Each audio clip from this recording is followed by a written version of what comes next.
Now, being a woman working in the Middle East takes on some interesting challenges.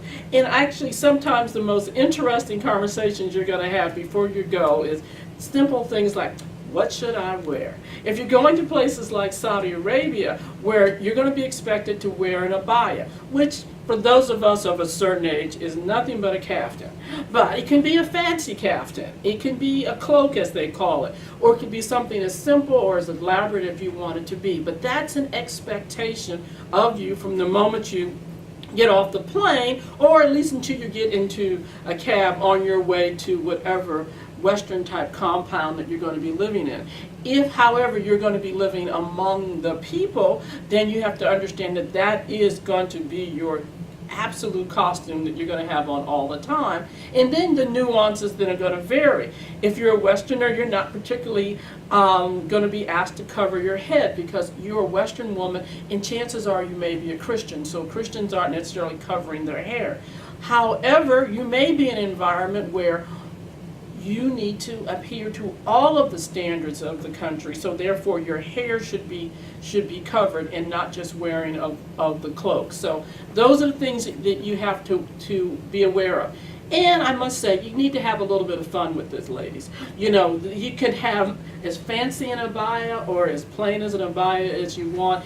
And as the hotter it gets, you will realize that having that abaya is a wonderful thing because it's going to help you stay cool, because that is some sort of the historical way that people use some of this covering, was to help you stay cool because you were able to keep the sun off of you. So these are all those things that you come to understand are the nuances. A lot of times the Western women, you know, are quick once we get on the compound to want to take their, I have sleeveless dresses on. Then you realize that the sleeveless dress in the burning sun was not a good idea. So you'll understand the nuances of why some of these things take place. So that's part of the culture that you have to remember.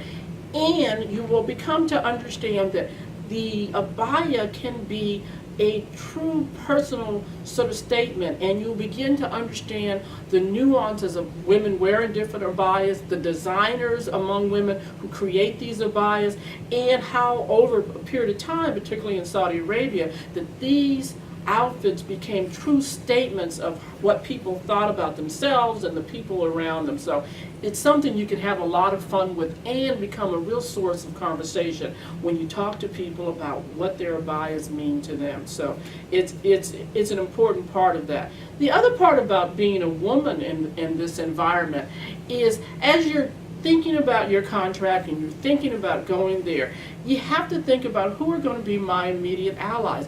Who am I going to befriend? Who's going to be part of that discussion? And it's going to be the women that are in your environment, because the more you're able to be open and talkative, they're going to be curious about you and what you do in your world. You're going to be curious with them. So those conversations in the office, those conversations at lunch, those conversations when you're invited to go have dinner with someone, which is going to happen immediately, you're going to learn a lot about how people interact. And that experience is going to teach you how you interact in the workplace. Because in the workplace, you're going to meet a number of men and women who have varying experiences with Western culture, varying experiences with you. So the conversations may go from simple things like, does Bonanza really wear that outfit? To, because people's in total involvement in Western culture because they're watching cable TV. So something like MTV is flashing in front of them and they're going to know a little bit about Western culture.